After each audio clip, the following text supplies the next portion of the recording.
The information in this video is for educational purposes only and is not a substitute for professional medical advice, diagnosis, or treatment.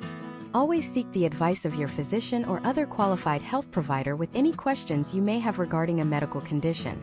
Never disregard professional medical advice or delay in seeking it because of something you have seen in this presentation. It's 3:17 p.m. on a Tuesday. You're sitting in your car in a grocery store parking lot. The engine is off. The gentle hum of the air conditioning has faded into a heavy, suffocating silence. You have a list. Milk, bread, chicken, salad. Simple. A 5-minute trip.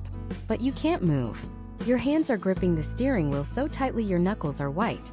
Your heart is hammering against your ribs like a trapped bird. It's not a panic attack, not exactly. It's a terrifying, hollow stillness. The thought of walking through the automatic doors, navigating the aisles, making small talk with the cashier. It feels like being asked to climb Mount Everest in your bare feet. Every cell in your body is screaming one word. No, you can't. You just can't.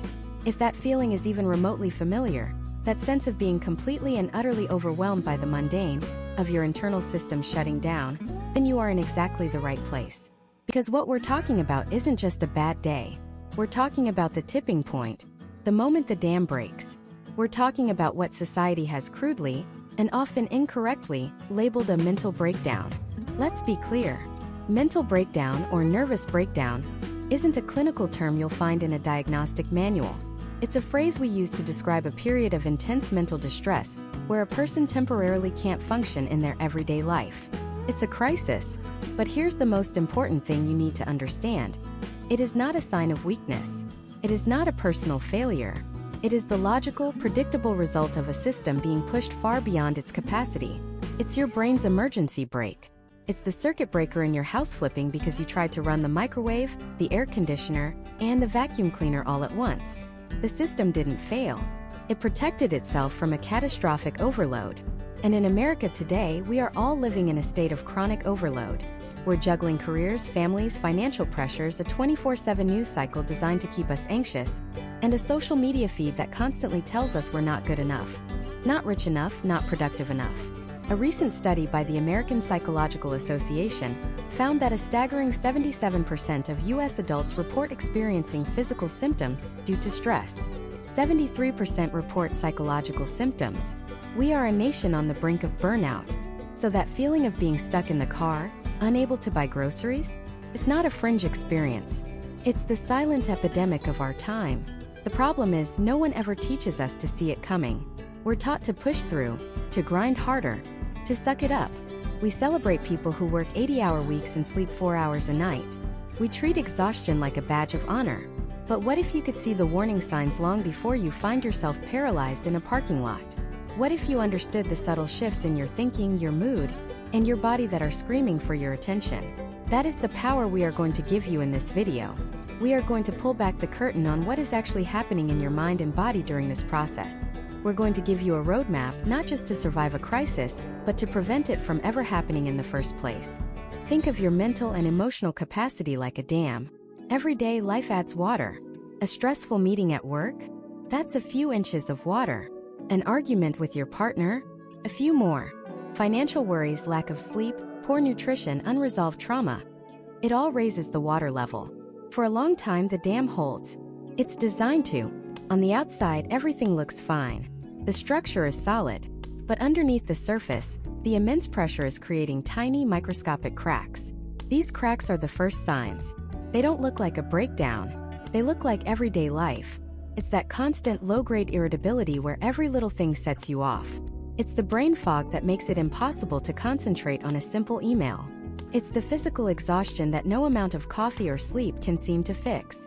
It's the social withdrawal. Suddenly the idea of seeing friends feels less like a joy and more like a chore. You start canceling plans. You tell yourself you're just an introvert, or you're just tired. But these aren't just random, disconnected symptoms. They are the early warning signs that the pressure is becoming too much for the structure to bear. Your body and mind are sending you flares, begging you to relieve some of the pressure, to open the spillways. But we're taught to ignore them. We patch the cracks with caffeine, with alcohol, with mindless scrolling, with anything to numb the feeling and keep going. We see the rising water and instead of addressing the source, we just try to build the walls of the dam a little higher. We tell ourselves to be stronger, to be more resilient. This is the most dangerous phase because everything still appears functional. You're still going to work. You're still paying the bills. You might even be excelling, driven by a frantic, anxious energy you mistake for productivity. This is the high-functioning anxiety that our culture rewards. People look at you and say, "Wow, you're handling so much, you're so strong." But inside, you can feel the structure groaning. You can hear the sound of the concrete straining. You live with a constant humming dread in the pit of your stomach, a sense of impending doom you can't quite name. And then one day something happens. It's rarely a huge, dramatic event. More often, it's the final straw, the proverbial feather that breaks the camel's back. Your kid spills juice on the new rug. Your boss sends a passive-aggressive email. You get a flat tire. It's a small thing, a Tuesday-level problem. But the dam was already at 99.9% capacity. The structure was already riddled with cracks. And that one tiny, insignificant drop of extra pressure is all it takes. And the dam doesn't just leak. It shatters. This is the moment of crisis. This is the breakdown, and it can manifest in 100 different ways. For some, it's an explosion of rage or a torrent of uncontrollable crying. For others, it's a complete shutdown, a catatonic state where you can't speak, can't think, can't move. It can involve severe panic attacks, dissociation where you feel disconnected from your own body or reality, or a profound sense of hopelessness that is terrifying in its intensity. Your brain, in an act of self-preservation, has hit the emergency off switch. It has decided that the cost of continuing to operate under this much pressure is greater than the cost of shutting down completely. Functioning has become more dangerous than not functioning. This is not a choice. This is not you giving up. This is a biological and psychological inevitability when a human being is subjected to chronic, overwhelming stress without adequate relief or support. Your nervous system, which is designed to handle short bursts of acute stress, like running from a tiger, has been stuck in "tiger is chasing me" mode for months or even years. Eventually, the machinery burns out. So how do we stop this? How do we learn to read the signs and open the floodgates before the dam shatters? It starts by changing our relationship with the early warning signs. It starts by understanding that fatigue isn't a weakness to be powered through, but a vital signal. That irritability isn't a character flaw, but a sign of an overtaxed nervous system. That feeling of wanting to isolate isn't antisocial behavior, but a desperate attempt by your psyche to conserve its dwindling energy resources. We have to learn to listen to the whispers before they become a scream. Over the course of this video, we are going to dissect each of these stages. We'll look at the subtle, often missed psychological signs. We'll explore the shocking physical symptoms that manifest when your mind is under duress, from digestive issues and skin problems to chronic pain. And most importantly, we will give you concrete, actionable strategies for what to do when you recognize these signs in yourself or in someone you love. This isn't about slapping a bandage on the problem. This is about fundamentally relearning how to manage your own internal pressure system. It's about building a life with functional spillways, so the water never gets high enough to threaten the integrity of the dam. The first step is awareness. The first step is admitting that the push-through-at-all-costs mentality is not a strategy for success. It's a recipe for disaster. So let's begin by examining the very first, and perhaps most insidious sign that the pressure is building. It's the one that's easiest to ignore because on the surface it often looks and feels a lot like ambition. It's the slow, creeping erosion of your own capabilities, disguised by the noise of sheer effort. We call it hustle culture, we call it the grind, but what it really is in this context is the first stage of a functional decline. It's the stage where you start working harder, not smarter, because your brain is simply losing its ability to work smart. Think of your mind like a high-performance engine. When it's tuned perfectly, it's efficient. It generates immense power with minimal fuel. You can navigate complex problems, you can multitask, you can pivot and adapt with grace. But when that engine starts to misfire, when the internal mechanics begin to wear down from constant, unrelenting stress, you don't suddenly stop moving. No, the first thing that happens is you have to press the accelerator harder just to maintain the same speed.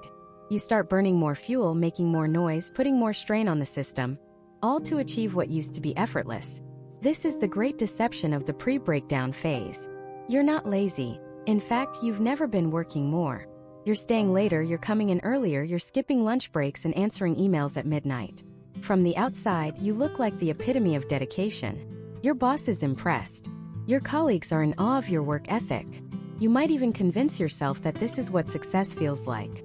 This is the price of greatness. But on the inside, a terrifying reality is taking hold. You're doing all of this just to keep your head above water. The tasks that were once easy now feel monumental. The clarity you once had is replaced by a persistent, low-grade fog. Let's imagine a woman we'll call Jessica. Jessica is a graphic designer at a competitive agency. For years, she's been the star. Her ideas are fresh, her execution is flawless, and her ability to manage 3 major clients at once is legendary. She thrives on the pressure, or at least she used to. The change begins subtly. Starts with an email. She's outlining a project proposal, something she's done 100 times before. But this time she rereads a sentence and realizes it makes no sense. She deletes it, retypes it. Still not right. She spends 20 minutes on a single paragraph that should have taken 2. She feels a flicker of annoyance. Just tired, she tells herself and pushes through, staying an extra hour to finish. A week later, she's in a brainstorming meeting. A colleague throws out an idea and everyone turns to Jessica, waiting for her to build on it, to elevate it, as she always does. But her mind is a blank slate. It's not just that she doesn't have a good idea. It's like the entire mechanism for generating ideas has been switched off. A wave of quiet panic washes over her.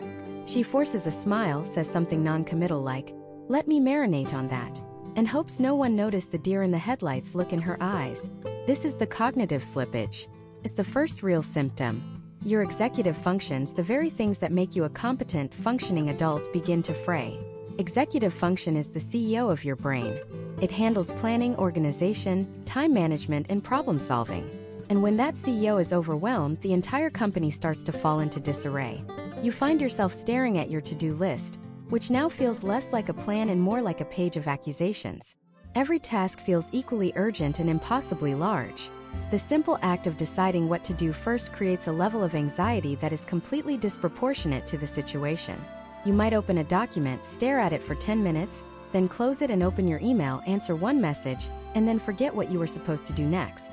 This isn't procrastination in the classic sense. It's executive paralysis.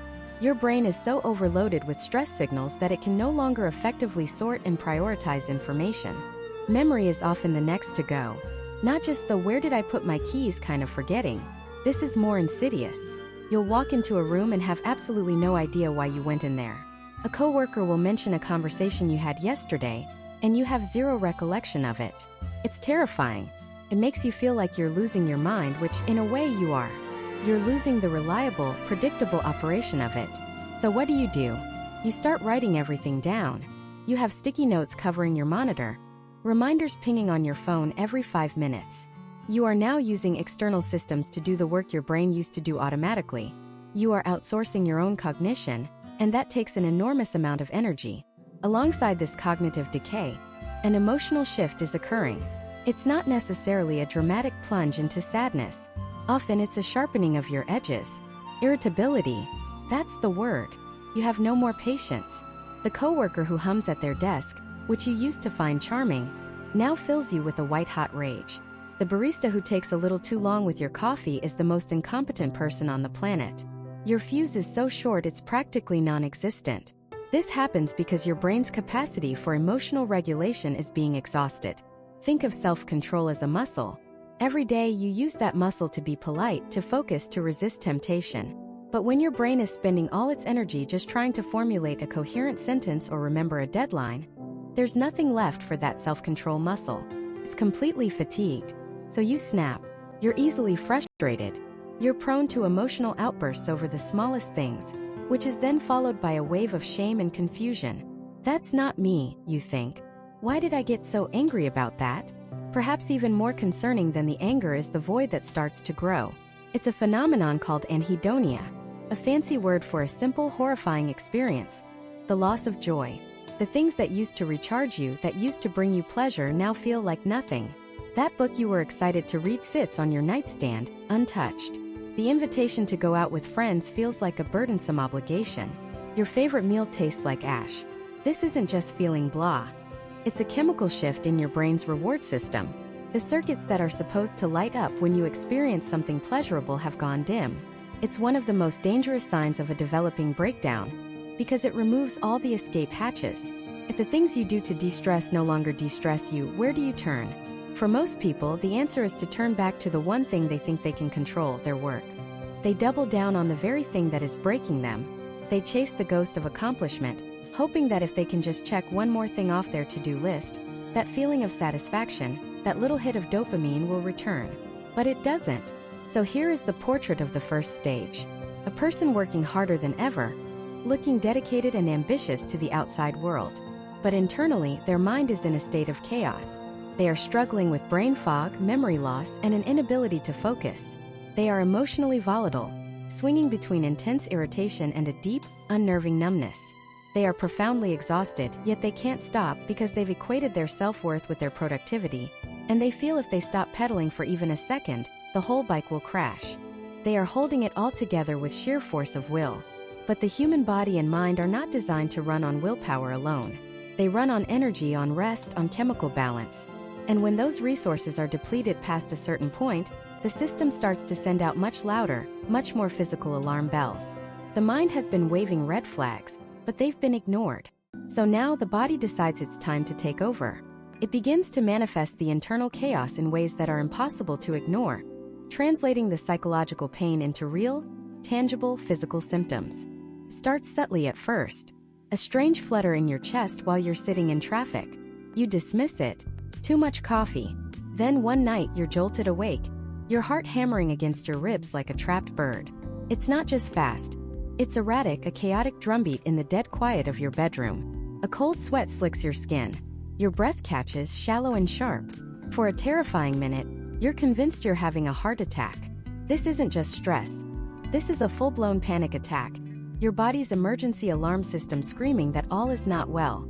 You might go to the doctor, get an EKG, have your heart checked out, and the results will come back perfectly normal. The doctor might say it's just anxiety, but that phrase feels like a profound understatement for the visceral terror you just experienced.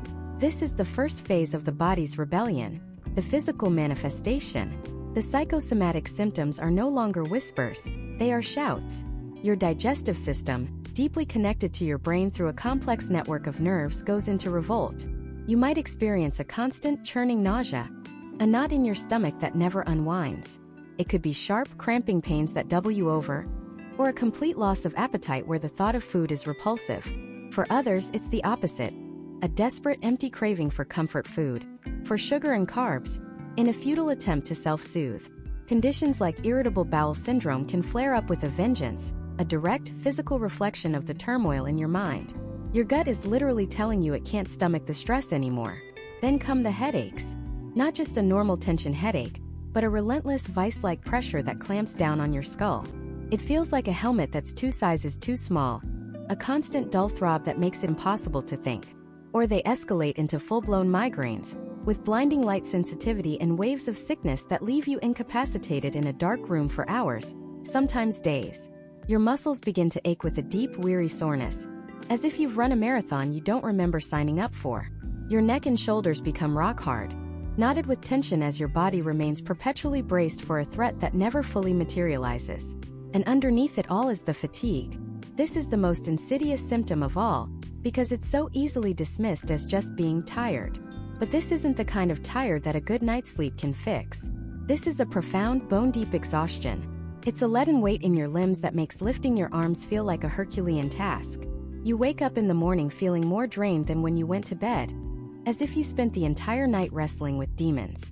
Your body is pouring all of its energy into simply staying on high alert, running its fight-or-flight system 24/7. There's nothing left in the tank for daily life. You're running on fumes, and the engine is starting to sputter and seize. These physical symptoms are terrifying because they feel so real, so tangible. They send people on a frantic chase through the medical system, looking for a physical cause, a tumor, a heart condition, a neurological disorder, because that would almost be a relief. An identifiable, treatable enemy. But when all the tests come back negative, the terrifying truth begins to sink in. The enemy isn't an invading disease. The calls are coming from inside the house. Just as the body begins to break down, the mind follows suit. The relentless flood of stress hormones like cortisol starts to have a corrosive effect on your cognitive abilities. The first thing to go is clarity. A thick, soupy brain fog descends. It's the feeling of trying to think through cotton wool. Simple tasks that you used to do on autopilot now require immense concentration. You'll be in the middle of a sentence and completely forget a common word, leaving you grasping at air, feeling foolish and incompetent. You'll walk into a room and have absolutely no idea why you're there. It's more than just simple forgetfulness. It's a breakdown in your brain's processing power. Your memory, especially your short-term memory, becomes shot. You forget conversations you had just hours ago. You miss important appointments because they completely slipped your mind. You have to write everything down, but then you forget where you put the note. This creates a vicious cycle of anxiety. You become terrified of making a mistake at work, of letting someone down, of appearing unreliable. So you double-check and triple-check, and obsess over details, which only exhausts your already depleted mental reserves even further.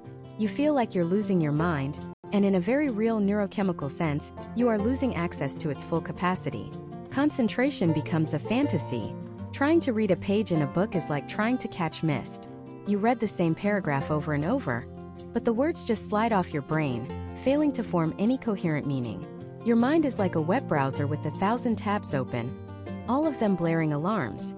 It constantly flits from one worry to the next, a frantic, non-stop internal monologue of fear, regret, and catastrophic what-ifs. There is no quiet. There is no peace. There is no focus. This cognitive collapse culminates in a debilitating paralysis of decision-making. The sheer weight of choosing becomes unbearable. What to wear in the morning, what to eat for lunch, which email to answer first. These small everyday choices become monumental obstacles that can leave you frozen in a state of anxious indecision for minutes, even hours. Your brain, so overwhelmed with threat signals, has lost its ability to prioritize. Everything feels equally urgent and equally impossible. This isn't a character flaw or a sign of weakness. It's a physiological event. Your brain's prefrontal cortex, the center of rational thought, executive function and decision-making, is being hijacked by the amygdala, the primitive fear center. Your fight-or-flight response has taken the controls, and it's not designed for nuanced thought. It's designed for survival. It sees every choice, every task, every interaction as a potential threat to be managed. The body is in a state of emergency. The mind is in a state of siege. You feel trapped inside a version of yourself you no longer recognize. A physically ailing, mentally scattered, and profoundly exhausted being. And the terrifying part is, the breakdown is just getting started. The body has sounded the alarm. The mind is in a fog. But this is just the beginning of the cascade. Next, the very foundation of who you are, your emotions, your personality, your behavior begins to fracture. And that is when you and everyone around you can no longer deny that something is terribly wrong. The first thing to break is your emotional regulation. Think of your emotional stability as a thermostat, one you've spent your entire life learning to calibrate. You know how to adjust it for a bad day at work, a fight with a loved one, or a moment of pure joy. It keeps your internal climate livable. During a breakdown, that thermostat doesn't just get sticky, it shatters. The wiring is fried. Suddenly, you're either freezing in a profound, soul-crushing numbness, or you're burning up in an inferno of inexplicable rage. There is no in-between. This is why you might find yourself staring at your child's beautiful, smiling face and feeling nothing. A complete and terrifying void where love and warmth used to be. This isn't because you've stopped loving them. It's because the emotional circuits that produce that feeling are offline. The signal is sent, but the receiver is broken. It's a unique kind of horror to look at the things that once defined your happiness and see only gray. The world loses its color. Food loses its taste. Music becomes just noise. This is anhedonia, the inability to feel pleasure, and it's not just sadness. It's the absence of feeling itself. Then, without warning, the pendulum swings to the other extreme. A dropped glass of water doesn't just trigger annoyance.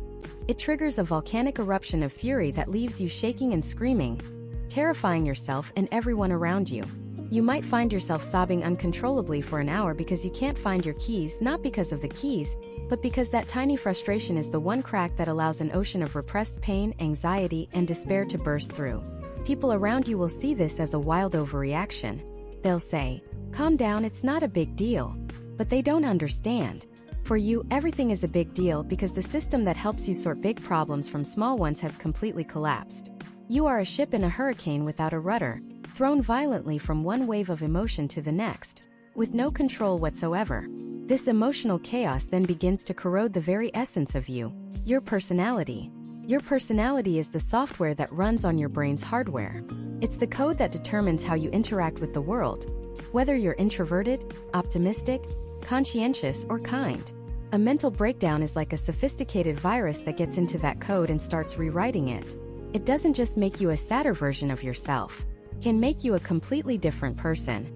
The most reliable, punctual person you know starts missing deadlines, forgetting appointments, and showing up late, not out of carelessness, but because the part of their brain responsible for organization and planning is drowning.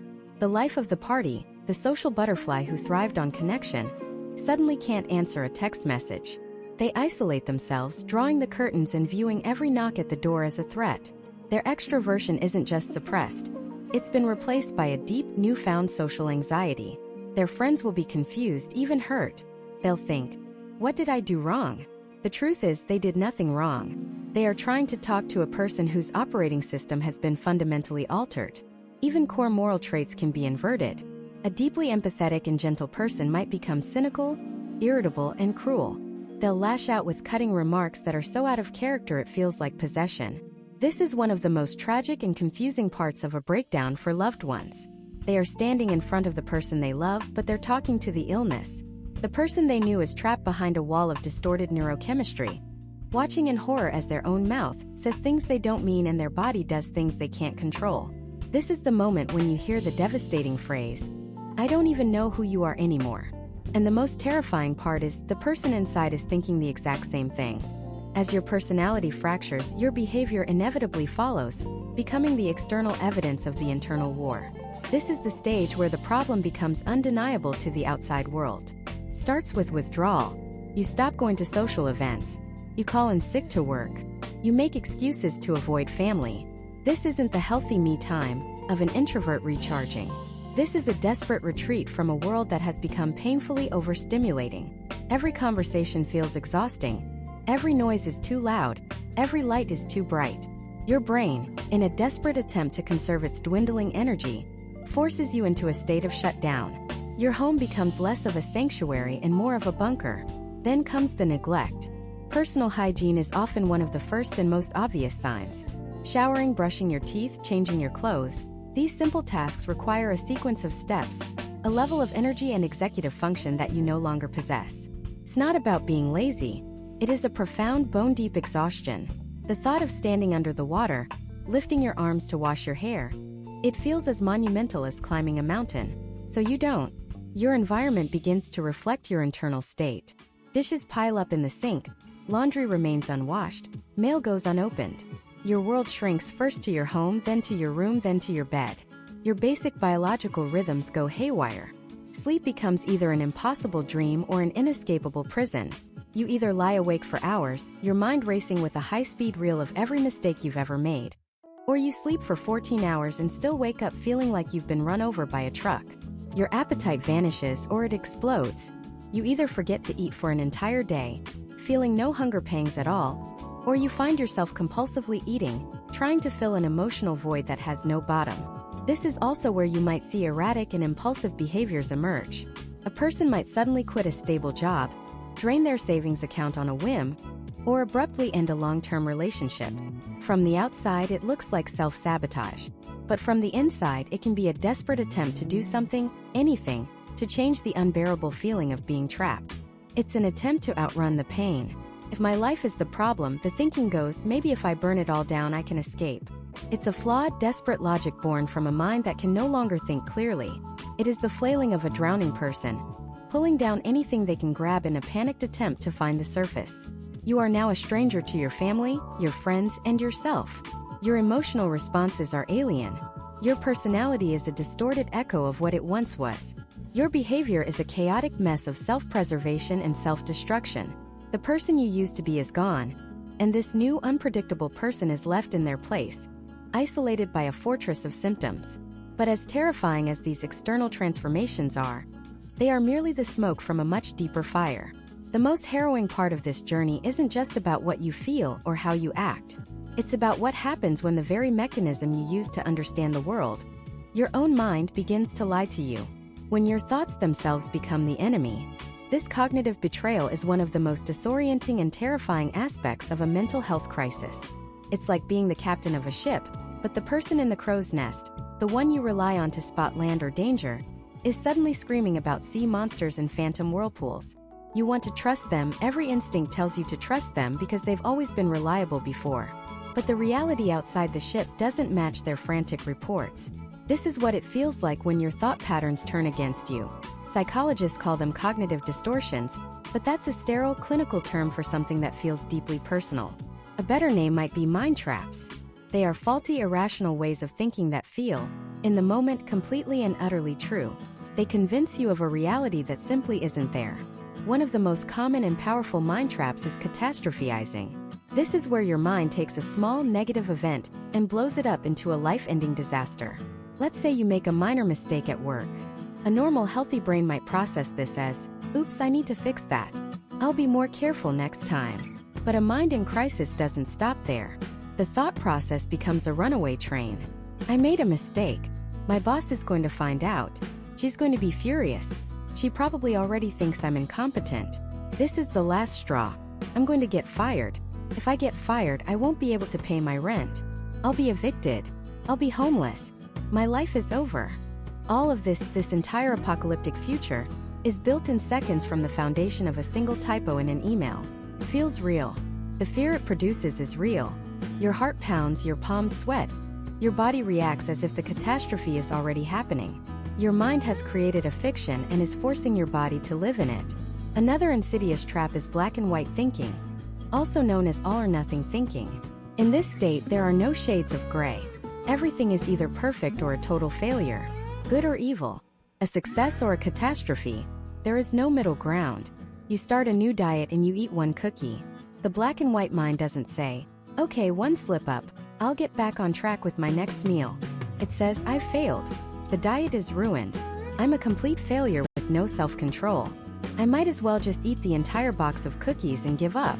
You work for weeks on a project and receive 99 positive comments and one piece of constructive criticism. The mind in crisis latches onto that one criticism and declares the entire project a disaster. The 99 compliments become invisible. This isn't just pessimism. It's a complete distortion of reality, a filter that removes all nuance and leaves only the extremes. It's an exhausting way to live because it sets an impossible standard of perfection that you can never, ever meet. Beyond these specific traps, there's the relentless engine of the breakdown, rumination. Rumination is when your mind gets stuck on a single thought or a string of thoughts, playing them over and over and over again like a scratched record. It's usually focused on something negative from the past. A mistake you made, a conversation you regret, an embarrassing moment. You're not problem solving. You're not learning from it. You are simply reliving it, re-experiencing the shame, the guilt, the anger again and again. It's a mental hamster wheel. You run and run, getting more and more exhausted, but you never go anywhere. This is often paired with its future-oriented cousin, worry, which is ruminating on things that haven't happened yet. The mind becomes a 24/7 news channel that only broadcasts worst-case scenarios. What if I get sick? What if I lose my job? What if they leave me? What if I have a panic attack in the grocery store? The what-ifs become so loud they drown out the what-is. And then there are the intrusive thoughts. These are perhaps the most frightening of all. They are unwanted, often disturbing thoughts or images that pop into your head without warning. They can be violent or sexual or just plain bizarre. And they often go against your deepest values and character. A loving mother might have a sudden horrifying image of dropping her baby. A kind person might have an intrusive thought to scream a terrible word in a quiet library. The horror of these thoughts is that a part of you, a terrified, confused part, asks, "Why did I think that? Does that mean I'm a bad person? Does that mean I secretly want to do that?" The answer is no. Intrusive thoughts are like mental spam. They don't reflect your true desires or character. But when your mind is already in a state of crisis, it loses the ability to filter them out, to recognize them as meaningless junk mail.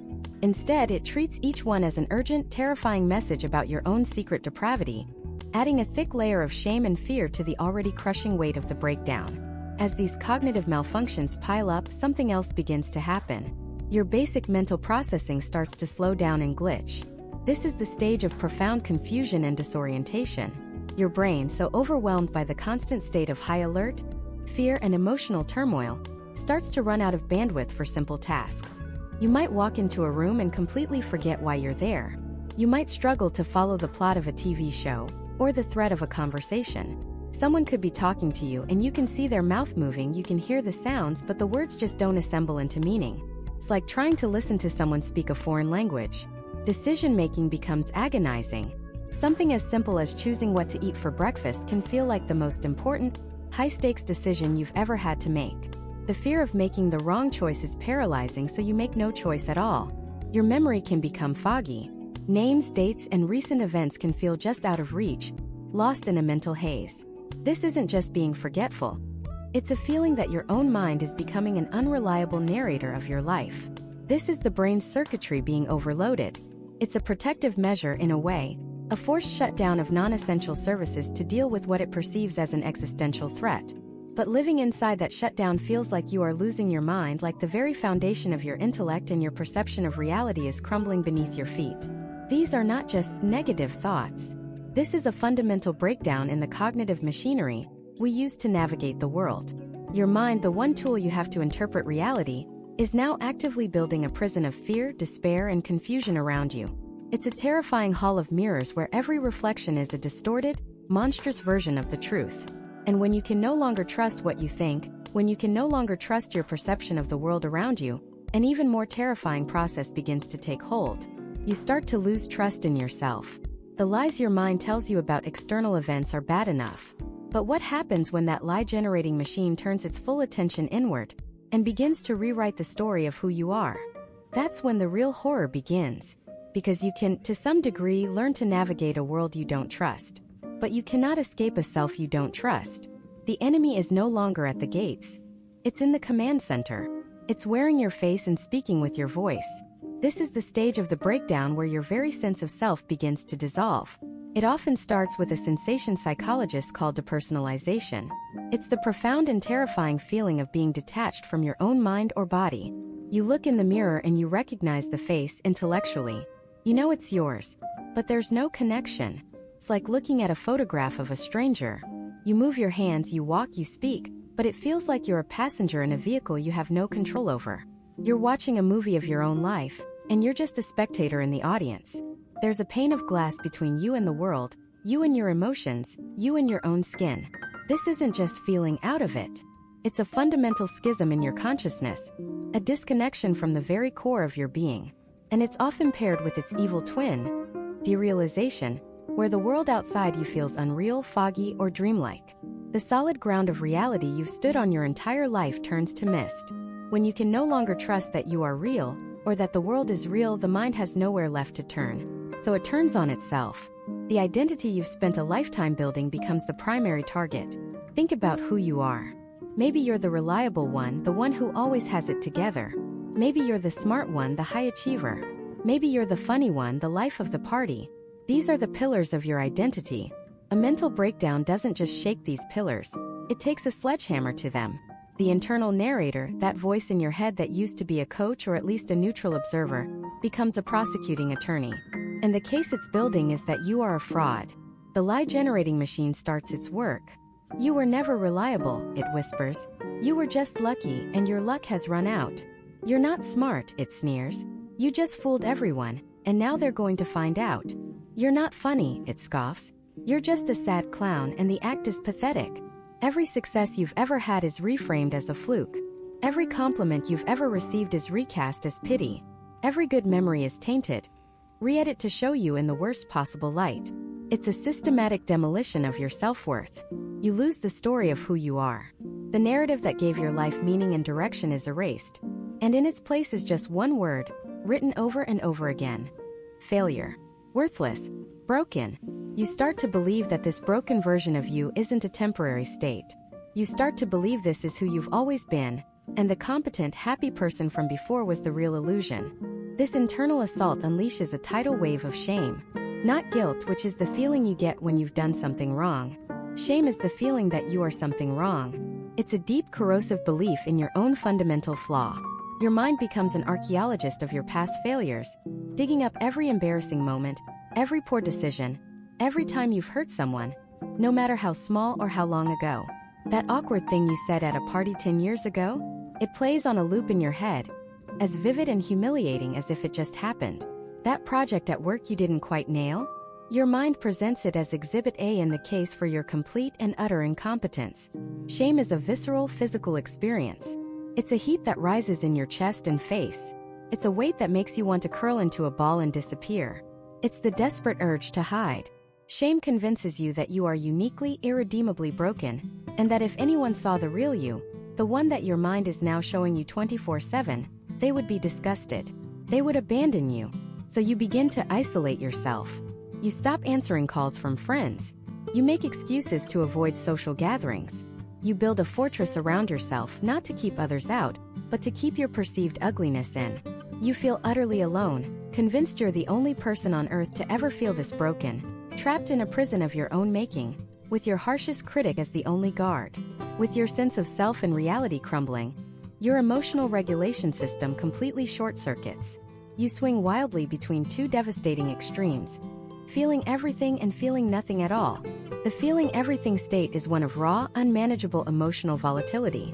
You have a hair-trigger response to everything.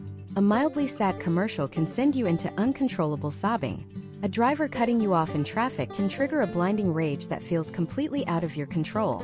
A simple question from a loved one like, "What do you want for dinner?" can feel so overwhelming that it brings you to the brink of a panic attack. Your emotions are like a storm inside you, and you're a tiny boat being tossed around without a rudder. There is no middle ground, only extremes. But just as terrifying is the other side of the coin, feeling nothing at all. This is anhedonia, the inability to experience pleasure. The things that once brought you joy, a favorite song, a beautiful sunset, a hug from someone you love, now register as nothing. It's like the color has been drained from the world, leaving only shades of gray. Food tastes like ash. Music is just noise. Laughter feels hollow and foreign. This numbness is a terrifying void. It's not sadness. It's the absence of feeling itself. It's a kind of living death, where you're physically present but emotionally gone. You might even wish for the pain to come back because at least the pain was a sign that you were still alive, still capable of feeling something. This emotional void is often the most dangerous part of the breakdown because it starves the soul of the very things it needs to heal: connection, joy, and hope. And underneath all of it, the disconnection, the self-hatred, the shame, the emotional chaos, lies the single most terrifying fear of all. The fear that this is it. This is the new you. The person you were before, the one who could laugh and work and love and feel safe in their own skin, is gone forever. You start to believe that the breakdown didn't break you, it simply revealed you. It stripped away a lifetime of pretense and showed you the worthless, broken creature that was hiding underneath all along. This belief is the anchor that holds you at the bottom of the abyss. It's the ultimate lie your mind tells you, that you are beyond repair, that the damage is permanent.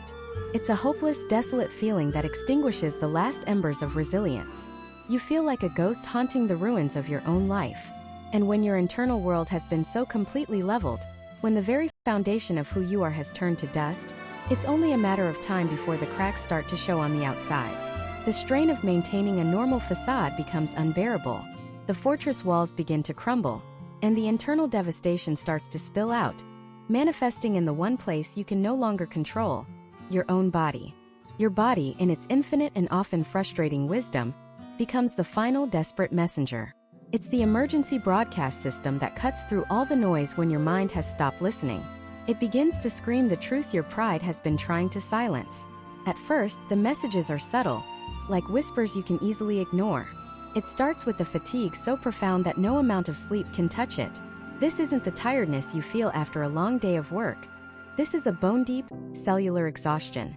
You wake up feeling like you've run a marathon in your sleep, your limbs heavy, your mind still clouded in a fog that coffee can't penetrate. It's the feeling of being unplugged from your own power source. Then come the headaches. They start as a dull throb behind your eyes, a nuisance you blame on screen time or dehydration. But soon they become a constant, unwelcome companion. A tight band of pressure squeezing your skull, a relentless pulse that mirrors the frantic rhythm of your anxious thoughts. You pop painkillers like candy, but they barely take the edge off.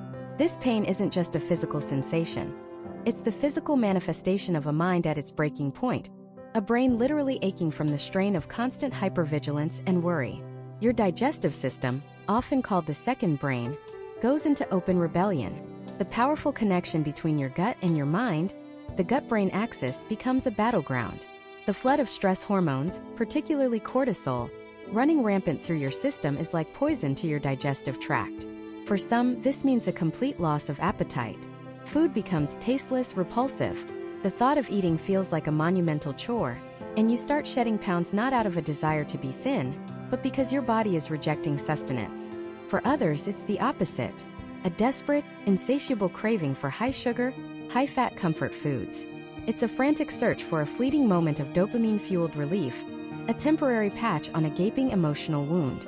And for many, it's a chaotic mix of stomach cramps, nausea, acid reflux, and symptoms that mimic irritable bowel syndrome. Your gut is in turmoil because your mind is in turmoil. It's a direct, visceral signal that the internal environment has become toxic. But the body has louder alarms, ones you cannot ignore. This is when things get truly frightening. You're sitting at your desk or driving your car, or even just lying in bed, and suddenly, your heart begins to pound against your ribs like a trapped bird. It's not just beating fast, it's beating erratically, violently. A cold sweat breaks out across your skin. Your chest tightens, a crushing weight pressing down, and you can't get enough air. You gasp, you pant, but your lungs feel like they've shrunk to the size of walnuts. Your vision might tunnel, your hands tingle and go numb. This is a panic attack. And in that moment, your rational mind is gone. You are 100% convinced that you are having a heart attack, that you are dying. It is the most primal, terrifying experience because it's your own body's survival system. The fight or flight response, misfiring with catastrophic intensity. There is no predator chasing you, no immediate physical danger, but your body is screaming that you are about to die. After a few minutes that feel like an eternity, it subsides, leaving you shaky, drained, and utterly terrified of it happening again. This constant state of high alert frays your entire nervous system. Your senses go into overdrive. Normal lights feel blindingly bright, forcing you to squint or wear sunglasses indoors. The sound of a phone ringing, a dog barking, or even a normal conversation can feel like a physical assault, a piercing noise that makes you want to cover your ears and scream. Your own skin can feel sensitive to the touch, the tag on your shirt, an unbearable irritation. This isn't you being difficult or overly dramatic. It's sensory overload. Your brain, already overwhelmed by internal chaos, has lost its ability to filter external stimuli. Everything is coming in at maximum volume, and there's nowhere to hide. The relentless cascade of stress hormones also wages a silent war on your immune system. Cortisol is designed to suppress inflammation for short-term survival, but when it's chronically elevated, it cripples your body's defenses. You start getting sick all the time. You catch every cold that goes around the office. A minor cut takes weeks to heal. You develop infections you've never had before. You feel perpetually run down, as if you're always on the verge of coming down with the flu. Your body has spent all its resources fighting the internal war, and it has no soldiers left to defend the borders from actual physical invaders. And then there is the pain. A mysterious, migrating pain that has no clear medical origin. Your neck and shoulders are perpetually knotted with tension, as if you're physically bracing for an impact that never comes. A deep, aching pain settles into your lower back. Your joints hurt. You feel a strange, buzzing or vibrating sensation in your limbs. You go to doctors, you get scans, you get blood tests, and they all come back normal. They might tell you it's nonspecific pain, or suggest it's psychosomatic, which can feel incredibly invalidating. But the pain is real. It's the physical embodiment of your emotional suffering. It's the weight of the anxiety, the grief, the despair, settling into your muscle tissue and bones. Your body is literally aching with the burden of it all. This stage is a terrifying betrayal. The one thing you thought you could always inhabit, your own body, has become a source of pain, fear, and confusion. It's no longer a safe harbor. It's a haunted house of unpredictable symptoms. You feel disconnected from it, like you're a passenger in a vehicle that is breaking down, spinning out of control. This physical collapse is the final, undeniable evidence that the internal crisis can no longer be contained. When your own body turns against you, when every breath feels like a struggle and every day is a battle with physical pain you can't explain, your behavior inevitably begins to change. You're no longer just fighting a war inside your mind. You're fighting a war with your own reflection. And that's when you start to retreat, to pull away from a world that now feels too loud, too bright, and too dangerous. The invitations start to feel like threats.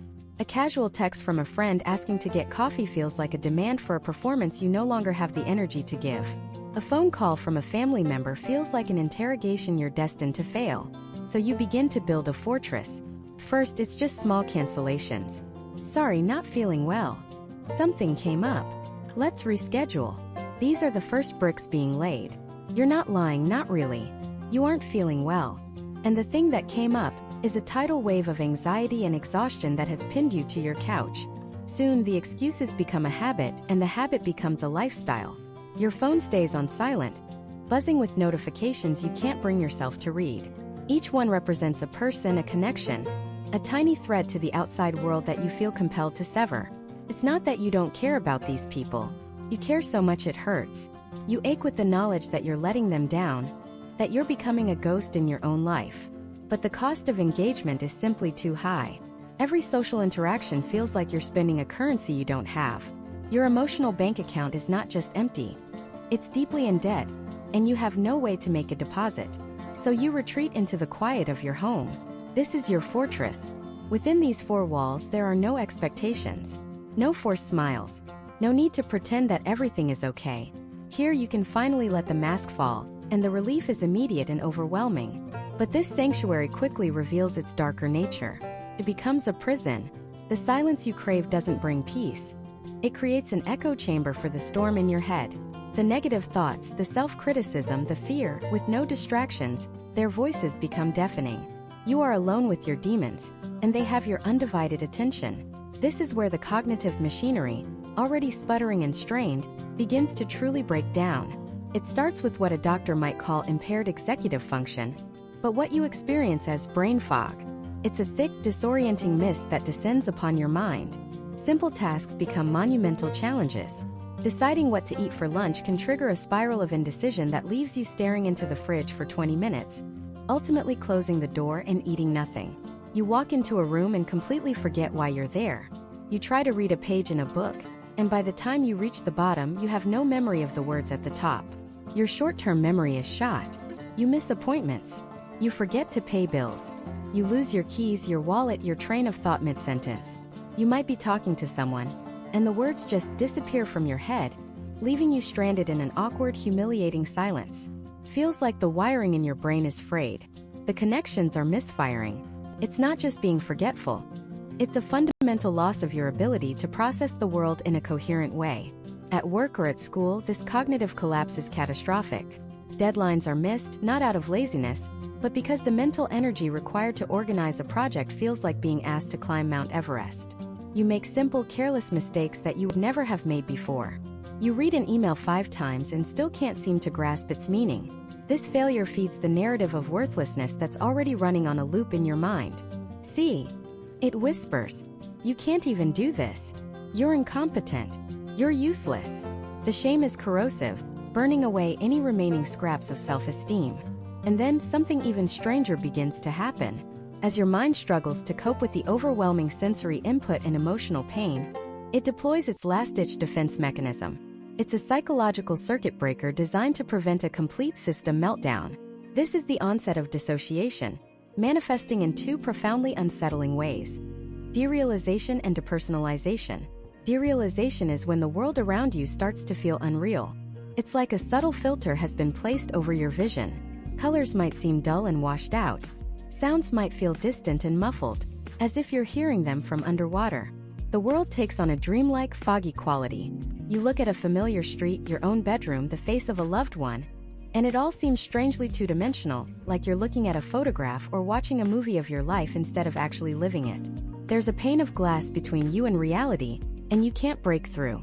This isn't a hallucination. You know logically that the world is real, but it doesn't feel real. The emotional connection to your surroundings is severed. Even more terrifying is depersonalization. This is when you start to feel unreal. You feel detached from your own body, your own thoughts, your own emotions. You might look at your hands typing on a keyboard and have the bizarre sensation that they belong to someone else. You hear yourself speaking, but the voice sounds foreign. The words disconnected from your intent. You feel like a passenger in your own body, an outside observer watching a character go through the motions. You might feel emotionally numb, unable to access joy or sadness, as if your feelings are happening somewhere far away. This is the brain's desperate attempt to protect you. The pain has become so intense, the stress so unbearable, that the mind essentially anesthetizes itself. It says, This is too much to feel, so we will feel nothing. This reality is too painful to inhabit, so we will treat it as if it isn't real. But the protection comes at a terrible price. The experience is profoundly alienating and frightening. It can make you feel like you're losing your mind, that you're going crazy. You are now adrift. You've withdrawn from the world, and now the world is withdrawing from you. You've retreated into your mind, and now your mind is ejecting you from itself. You are no longer just lonely in a social sense. You are existentially alone, trapped in a bubble of unreality. The fortress you built to keep the world out has become a funhouse, reflecting a distorted, dreamlike version of reality back at you. You are no longer just fighting your thoughts. You are fighting the very fabric of your own consciousness. And in this fight, there is a point of catastrophic failure. A moment where the circuits, overloaded with a constant stream of pain, fear, and exhaustion, finally trip. This is the breaking point. It's not a decision. It's not a moment of weakness. It is a biological and psychological inevitability, like a star collapsing under its own gravity. The pressure that has been building inside you, contained by sheer force of will, becomes too immense to hold, and it has to go somewhere. For some, this break is an implosion, a silent, terrifying shutdown. From the outside, it might look like you've simply stopped. You might sit and stare at a wall for hours, completely unresponsive. Someone might speak to you, and you hear the words as distant, meaningless sounds, like a radio playing in another room. You want to answer, you want to move, you want to scream that you are trapped inside a body that no longer obeys, but the connection between your mind and your muscles has been severed. You are a pilot in a cockpit full of dead controls, watching the ground rush up to meet you. This isn't peace. It's paralysis. It's the ultimate retreat, a state of non-being where the world and its unbearable demands can no longer reach you because you have, for all intents and purposes, left the building. The system has crashed so hard that the only function left is basic life support. For others, the break is an explosion. It is the primal, uncivilized scream that has been strangled in your throat for months, or even years. It's a torrent of tears that feel like they're tearing you apart from the inside. It can be a sudden, shocking outburst of rage, not directed at anyone in particular, but at the universe, at the pain, at the sheer injustice of it all. You might throw things, break things, hit walls. It's not a tantrum. A tantrum is a tool used to get something. This is the opposite. This is the complete loss of control. It's the raw, unfiltered agony of a soul that can no longer perform the social niceties of being okay. It's a desperate, animalistic signal that something is catastrophically wrong. Those who witness it are often frightened or confused, because they are seeing the raw nerve of human suffering, stripped of all its social armor. They are seeing what happens when the dam of repression doesn't just leak, but shatters into a million pieces. During this peak, your body is also in a state of emergency. This isn't just in your head. Your adrenal system, which has been working overtime for weeks, floods your body with cortisol and adrenaline. Your heart hammers against your ribs, not like it's beating, but like it's trying to escape. You can't catch your breath. You might hyperventilate, leading to dizziness, tingling in your hands and feet, and a terrifying feeling that you're about to pass out or die. Your vision can narrow into a tunnel, the world at the edges blurring into an insignificant smear. You might shake uncontrollably, your muscles convulsing with a voltage you cannot contain. A cold sweat breaks out, even as you feel a burning heat rising in your chest. This is your body's fight or flight system pushed far beyond its intended limits. It's trying to save you from a threat, but the threat is inside you, so it attacks itself. It's a physiological civil war, and you are the battlefield. And then comes the aftermath. Whether it was an implosion or an explosion, the end result is the same: depletion. Utter, absolute exhaustion. The storm passes not because the weather has cleared, but because the storm has run out of energy. A hollow, ringing silence descends. You feel empty, scraped out. The intense emotions are gone. The anxiety, the rage, the despair. But they haven't been replaced by peace. They've been replaced by a void. You look at the damage around you, the broken objects, the tear-stained pillows, the terrified look in a loved one's eyes, and it feels like you're watching a movie of someone else's life. A profound sense of detachment settles in. You feel disconnected from your body, from your surroundings, from your own actions. This is called dissociation, and it's the brain's final emergency defense. It's a psychological airbag deploying to protect you from the full impact of what just happened. But with this detachment comes a creeping, horrifying wave of shame.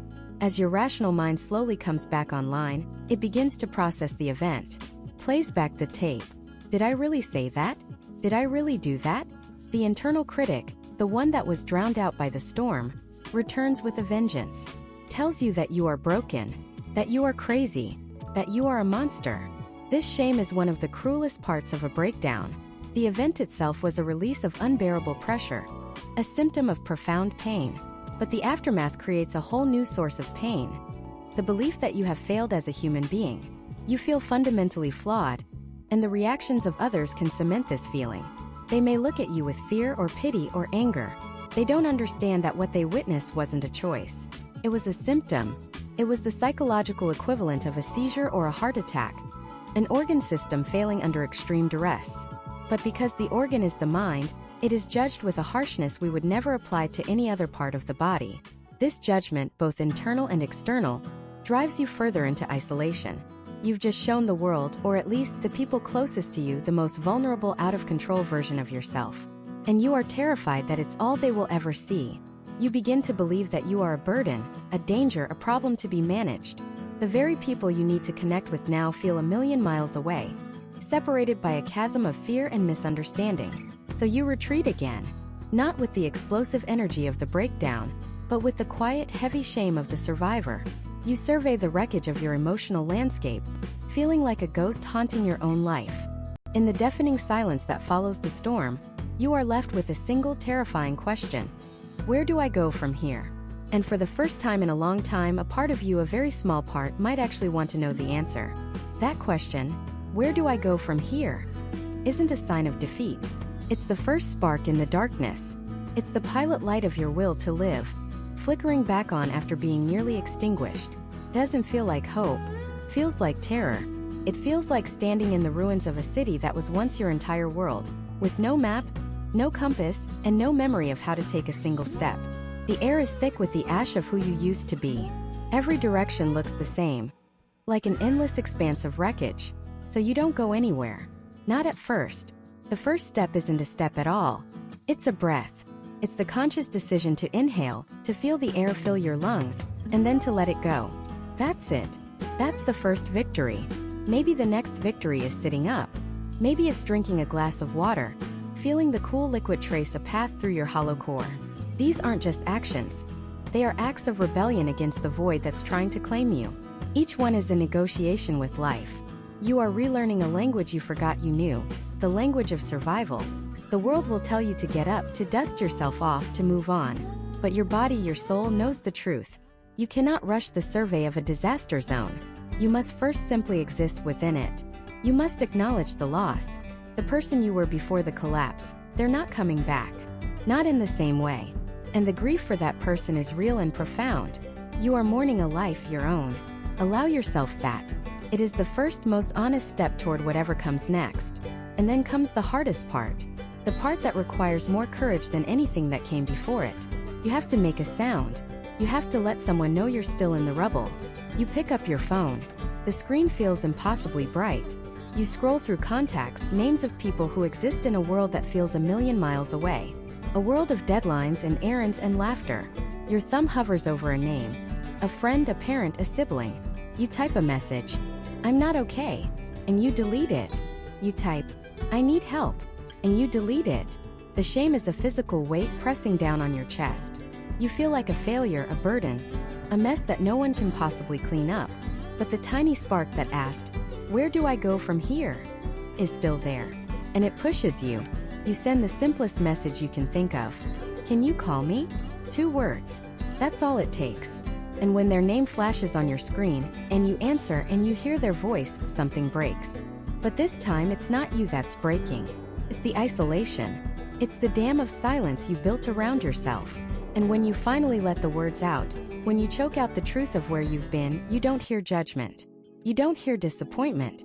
You hear a voice on the other end of the line, and they become your anchor in a world that has been spinning out of control. This is the beginning of assembling your rescue team. It might be a friend.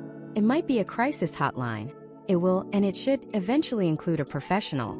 A therapist, a counselor, a doctor. These people are not there to judge the wreckage. They are architects of reconstruction. They come with blueprints you can't see. They know how to check the foundations, how to clear the debris safely, and how to start building again. Seeking professional help isn't a sign of weakness. It's the ultimate sign of strength. It's you, the survivor, appointing a foreman for your own rebuilding project. With their help, you begin the slow, arduous process of emotional archaeology. You start to sift through the rubble, not to piece your old life back together, but to understand why the structure failed in the first place. You realize the breakdown wasn't a sudden earthquake. It was a slow structural decay that had been happening for years. You find the faulty wiring of perfectionism that demanded you be flawless at all times. You find the cracked foundations of people-pleasing, where you built your entire sense of self on the approval of others.